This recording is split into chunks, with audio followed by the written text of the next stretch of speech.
followed by Emma Roddick. Thank you, Presiding Officer. Today is important, and I'd like to pay tribute to all the campaigners in cross-party working, especially with Neil Bibby and Monica Lennon and Marion Scott, who's also been mentioned, to make today happen.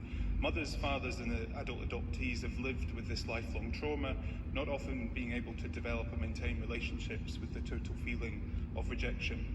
So today is just the start of a healing process, but also a wider exposure of the medical practices which took place in our country during these times. The use of stilbestrol, DES, as the First Minister has stated, has had lasting negative health impacts which need to be addressed, and awareness raised around the impact the use of these drugs has had on mothers and children.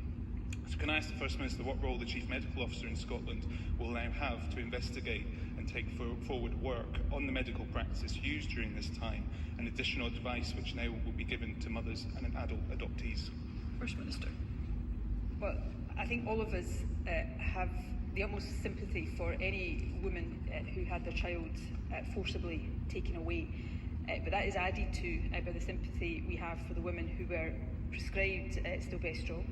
And it is, of course, important that they have access to the support and the advice that they need.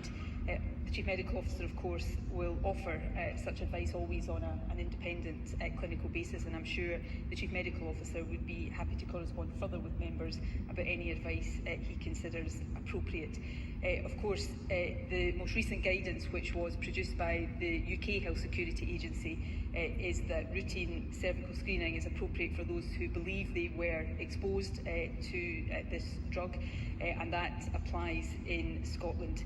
And in terms of lasting health impacts, I want to emphasise again today, as I did in my statement, the importance of women attending both routine breast and routine cervical screening appointments.